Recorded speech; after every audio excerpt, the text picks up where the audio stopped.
Welcome to the Deep Dive Right.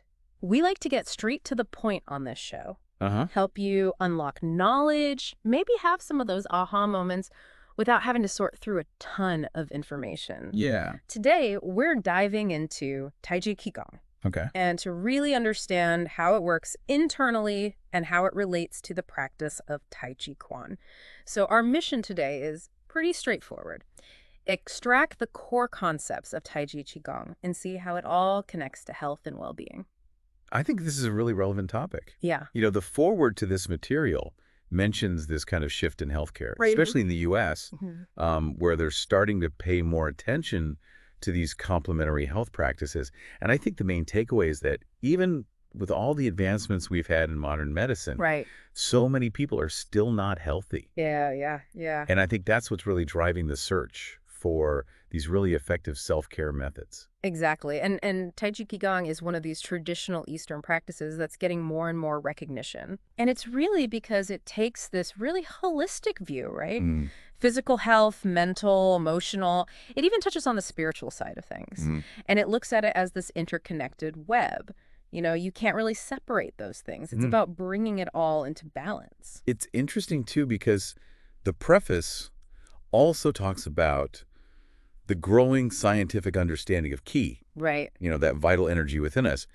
It's kind of connecting it to this concept of bioelectricity in the body. Oh, wow. So it's no longer just like this abstract philosophical idea. Like modern science is starting to really explore those electrical currents within us. Right. And that lends a whole new perspective to these ancient practices. Yeah, it puts it in a new light. It kind of validates it in a way. Mm-hmm. And you know what? That actually makes a lot of sense. The preface also talks about the huge popularity of Tai Chi Chuan. And it's not just for the martial arts aspect of it, It's those profound health benefits that people are drawn to. The relaxation, the calmness, the peace of mind. But crucially, I think the improved circulation of that internal key, that's like the key, right? Yeah. To staying healthy and even recovering from illness. Mm-hmm. And what's so cool about it is that it's accessible to almost everyone because it's so gentle and adaptable. Yeah. So to understand what Tai Chi Qigong is really offering, we need to look at the fundamental ideas behind it. Okay. And the book kind of dives into some of the core concepts. Okay. We're going to talk about Koi itself, Okay. Yin and Yang. Yeah. And the different categories and purposes of Qigong. You can think of these as like the essential building blocks. Okay, the foundation, yeah. So let's just start right at the beginning. Sure. What is Qi? So the material tells us that Qigong is fundamentally the study of energy or Qi in the universe. Mm-hmm. And it's presented as like this major and lasting contribution from Chinese culture. Okay. And what's really fascinating about Qi is the scope of this concept. Okay. It's not just your personal energy levels. This is like the force that fills the entire universe. Wow. And they break it down into 3 types: Okay. Heaven Qi, Earth Qi, and Human Qi. And these are all interconnected. So heaven Qi is like, what? The forces of nature, the cosmos, the weather, the planets, and all that? Exactly, yeah. The movement of celestial bodies, weather patterns, all the forces of nature. So Earth Qi is what? The energy of the ground, that affects like how things grow and stuff. Right, yeah. So it's the energy of the earth that influences things like agriculture, the ground beneath us, and our own human Qi is constantly interacting with both of these. Wow. So we're in this constant dance between heaven and earth Qi. It's a dance. It's like a waltz. It is. It's wild. Okay, so that's Qi. Now, what about the gong part of Qigong? So Gong is all about the energy and the time you put into learning or mastering a skill. It's about the effort. So Qigong isn't some quick fix or passive activity. It's really any discipline that involves working with this energy, and it requires significant commitment. Oh, okay. It can involve physical movements, breathing techniques, mental focus, but all of them require consistent effort over time. Okay. So if I'm thinking about this correctly, we've got heaven Qi, earth Qi, and human Qi. But the real practical stuff, the stuff that we can really work with on a daily basis, is that human Qi. Exactly.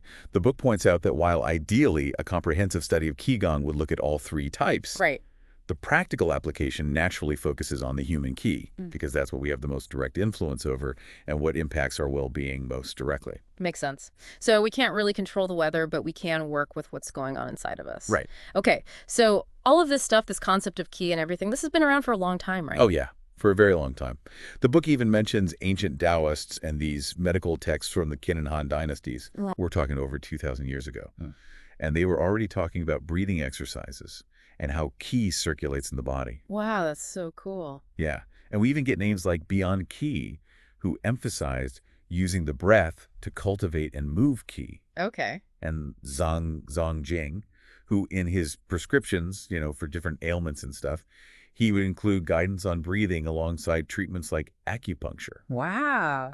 And all of that was to support the body's natural qi. So these concepts have been woven into Chinese medicine for centuries. Absolutely. That's pretty cool. Yeah, and it didn't stop there. During the Jin dynasty, you see a lot of development within monasteries, and you also have medical practitioners really working with this stuff. Right. So, for example, Huatuo, who is renowned for his use of acupuncture for pain relief and even surgery, Wow. and Jwing-Ming, who created the 5 animal sports, these movements that mimic animals. I heard of that. Yeah, to improve qi flow and physical health. Okay. And it's around this time that you start seeing the mind, the intention being used to guide qi godnam, becoming more prominent in the practice. So they start bringing the mental aspect into it. Exactly, yeah. Cool. So that takes us through, what, a couple thousand years of history there? Yeah, at least. And then fast forward to the 20th century, what happened then? Well, the book highlights this really interesting turning point after the founding of the Chinese Republic in 1912. Okay. You see this increase in openness around sharing these practices. Okay. There's better communication between different schools of thought. Right. And really importantly, they start applying modern scientific methods and technologies to the study of Qigong. Wow.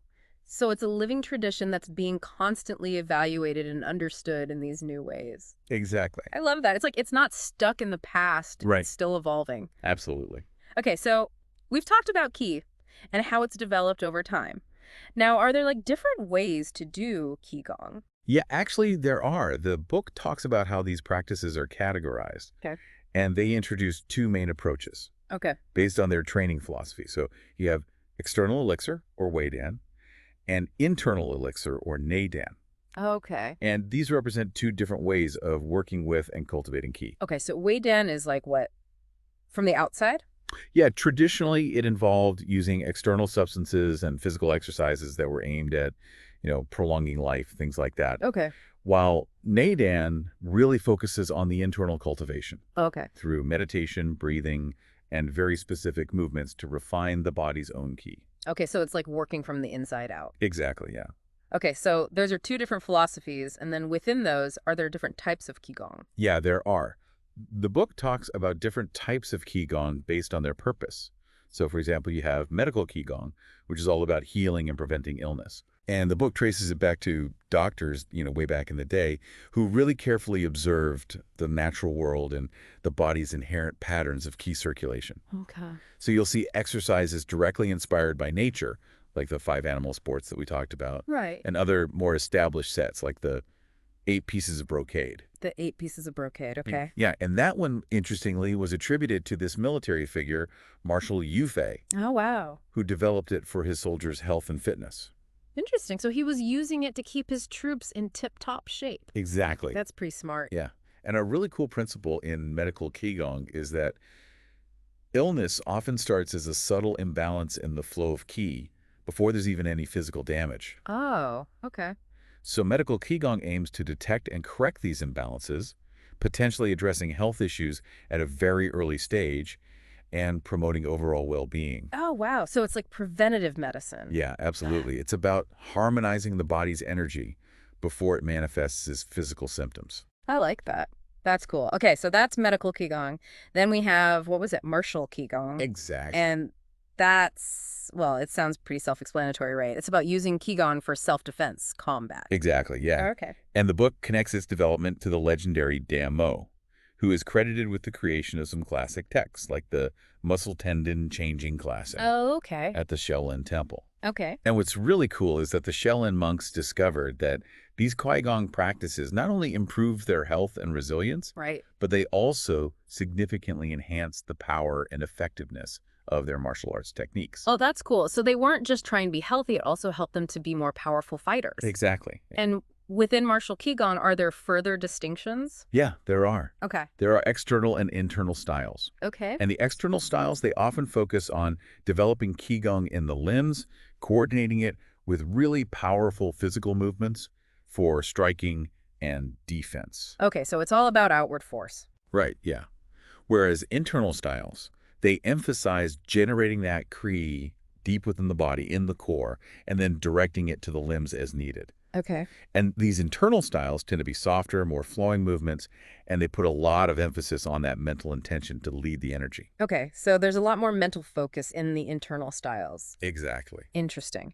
So with all of these styles, what are the common principles, the things that are important no matter what style you're practicing? Well, the book is very clear that all training begins in the mind. Okay. And this is the concept of Yi, our focused intention. Okay. And it's about cultivating this really calm, centered, and balanced state of mind. Okay. Because this is considered crucial for being able to sense the subtle sensations in the body and to make those precise mental adjustments to guide the flow of Qi effectively. Okay. So it's not just mindless movements, you have to be mentally present. Absolutely. Okay. And that mental intention then leads to regulating the body, or Tiaoshen, which is all about consciously working towards relaxation, proper posture for balance, and developing a sense of being grounded. So it's about being relaxed and stable. Exactly, yeah. Okay. And the book gives this really interesting example of how relaxed muscles during a pushing movement allow that Qi to penetrate more deeply, Oh, wow. even reaching the bone marrow and the skin surface. Really? Just by being relaxed? Exactly. That's pretty wild. It really shows you the power of releasing that tension to facilitate that flow of energy. Okay, so we've got intention, we've got relaxation. What's next? Well, next you have to regulate the breath. Okay, breathing is always important. Right, absolutely. This is Tiaoski, Mm-hmm. and the book highlights two main methods of breathing used in Qigong. Okay. First, you have normal abdominal breathing, also known as Buddhist breathing, Okay. and this promotes relaxation and helps to circulate Qi in the main energy channels. Okay. And then you have reverse abdominal breathing, which is sometimes referred to as Daoist breathing. Yeah. And that one involves this kind of reverse movement of the abdomen.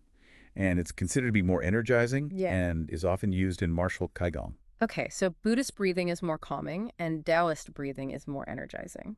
Yeah, you could say that. Got it. So what about the mind itself? Is there a way to regulate that too? Yeah, there is.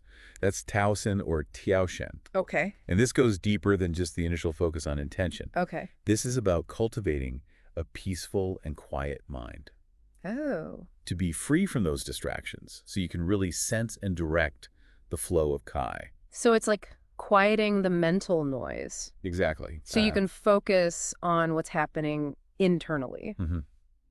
And the book really highlights this reciprocal relationship between the mind and the body, Okay. where a calm mind helps you breathe better, which in turn further calms the mind. Oh, wow. So it's like this positive feedback loop. It is. That's pretty cool. Okay, so that's the mind. And then finally we get to the actual regulation of the Qi itself. Exactly. This is Tiaoqi. And the book really emphasizes that this is the ultimate aim of Qigong practice. Okay. But to effectively regulate Qi, you need to first have a degree of control over the body, the breath, and the mind. Only then can the intention clearly sense and adjust the distribution of Qi throughout the body. Wow, so it's like a culmination of all those other practices. It is. The book uses this great analogy of a battlefield, Okay. where the mind is the general issuing commands, the breath is the strategy, and the Qi is like the army. Wow, I like that. So it's all about having that strategic command of your internal energy. Exactly. That's a pretty powerful image. Yeah, it is. Okay, so we've kind of mapped out this whole internal energetic landscape. Now, how does this all relate to us, to our health and well-being? You know, what's the connection between Qi and ourselves? Right. Well, the book really stresses that a fundamental understanding of Qi and how it circulates is essential for achieving health improvements through Qigong. Hmm. And it's interesting because it actually ties back to modern science by suggesting that imbalances in this bioelectric-like circulation may actually be the root of various illnesses. Oh, wow. So it's all connected. Okay, that makes sense. So it's not just an Eastern philosophy. There's a real tangible connection to our physical health. Right. Okay. And then they introduce this concept of the three treasures in traditional Chinese medicine and Qigong: The three treasures, okay. Jing, Qi, and Shen. Jing, Qi, And Shen. these are considered to be the fundamental energies of the human body, and they're all interconnected. Okay, so break that down for me. What are these three treasures all about? Okay, so Jing is often described as our essence, Okay. the foundational substance that we inherit from our parents, as well as what we extract from food and air. Okay. Qi, as we've been talking about, is that vital energy that animates us, derived from Jing, food, and air. And then Shen represents our spirit, our consciousness, our mental and emotional being, which is nourished by Qi. Wow.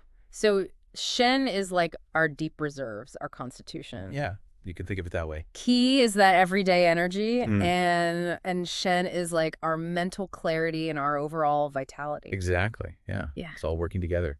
Wow. And then the book further distinguishes between types of Qi based on their origin. Okay. So you have pre-birth Qi, or Exinion Qi, which is Hmm. rooted in our original Jing, stored primarily in the kidneys, and the lower Dantian, which is an energy center in the lower abdomen. Okay. And then you have post-birth Qi, or Cation Qi, which is what we're generating throughout our lives from the Jing that we derive from food and air. Okay. So it's like we're constantly replenishing our energy from the world around us. Right, yeah. It's pretty cool. Yeah, so we're constantly interacting with the environment, Yeah. and it's constantly affecting our internal energy. That's cool. Okay, so we've got Jin, Qi, and Shen all interconnected, working together. And then there's this idea of, our mind, our intention guiding that Kai. Right. That's where the principle of Yu leads K comes in. Okay.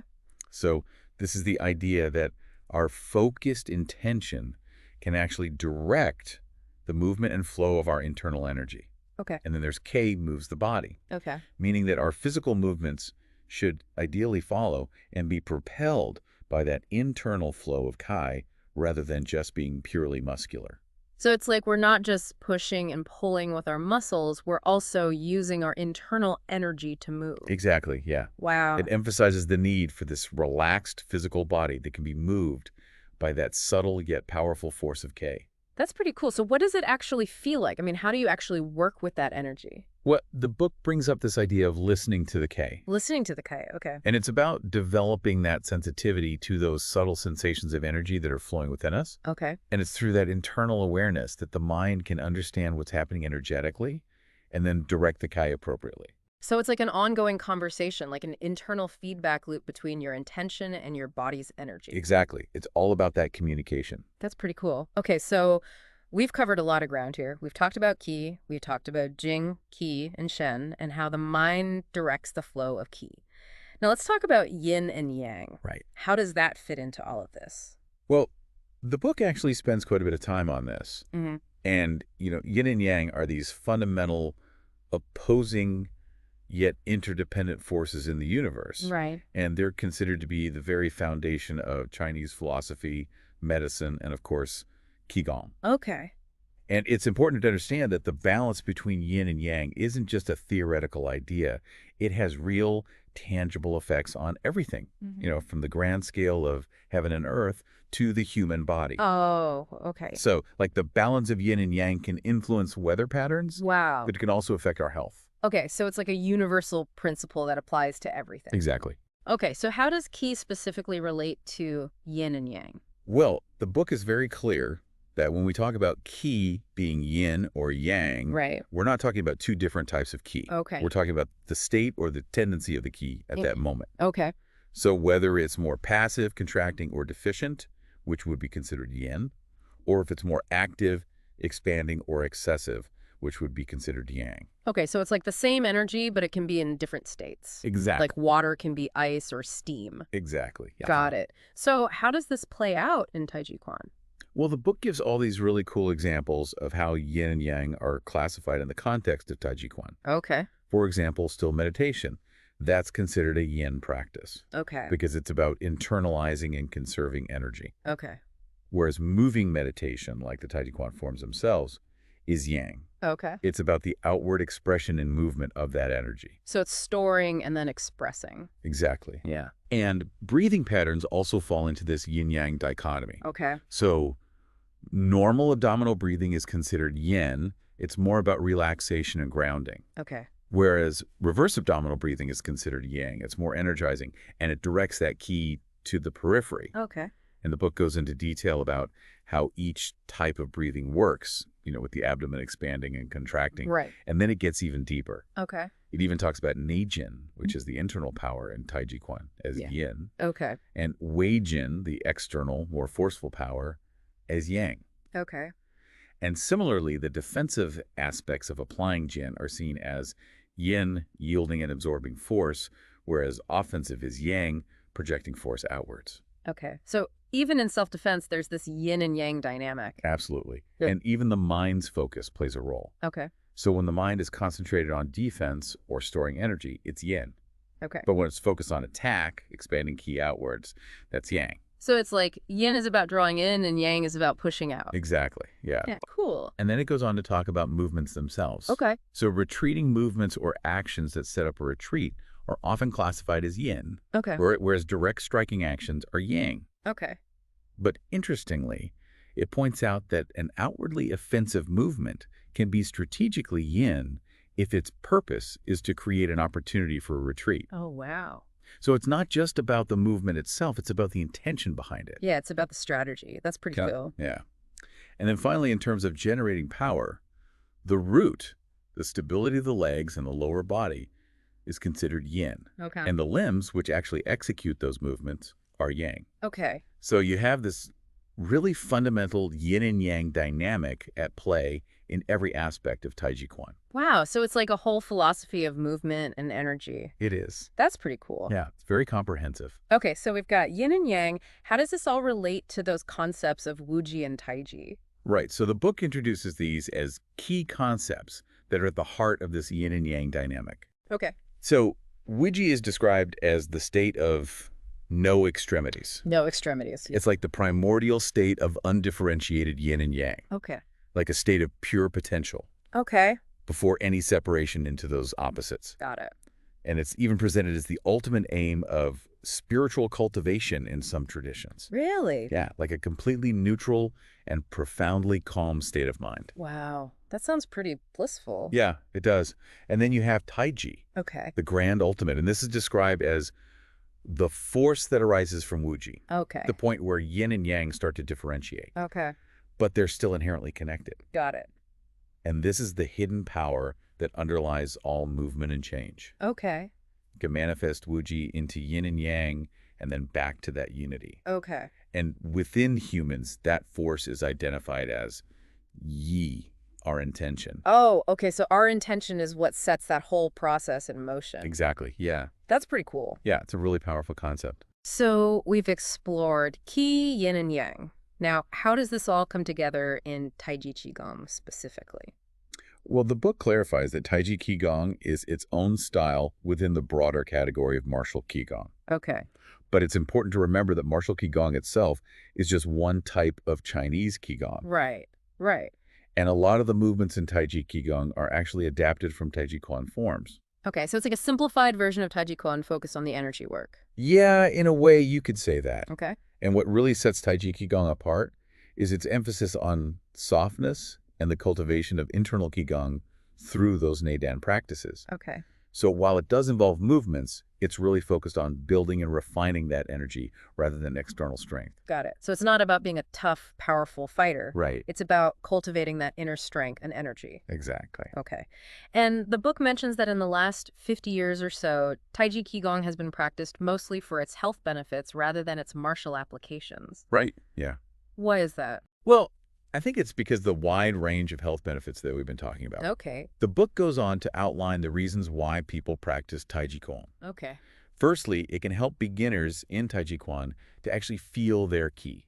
Oh. Because a lot of people new to Tai Chi struggle with that abstract concept of internal energy. Right. It can be kind of hard to grasp. Exactly, yeah. Okay. And Tai Chi Qigong offers these very specific exercises that can help people develop that sensory awareness. So it's like a gateway into the deeper practice of Tai Chi Quan. Yeah, you could say that. Okay. So it helps you feel the ki. What else? Well, secondly, Tai Chi Qigong is great for loosening the joints and improving overall body suppleness. Okay. These gentle movements help to release tension and open up the pathways for better circulation.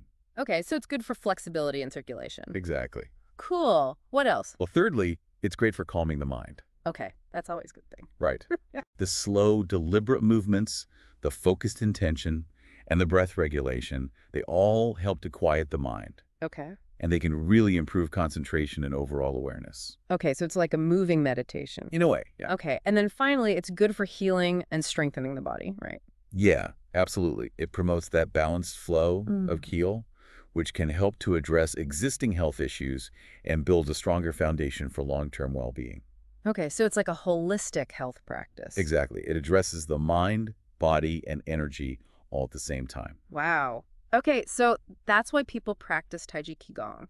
Now, the book makes this really interesting point about Tai Chi Quan itself being a very high-level Qigong practice. Why is that? Well, there are two main reasons that the book highlights. Okay. Firstly, it's rooted in Tai Chi Quan's martial origins. Okay. So, because it was developed as a fighting art, each movement carries a very strong intention, Okay. whether it's to defend, attack, or create an opening. And that focused intention, that yi, more powerfully and efficiently directs the flow of qi to the limbs, internal organs, even deeper tissues like bone marrow. Wow. So the mental focus amplifies the energy flow,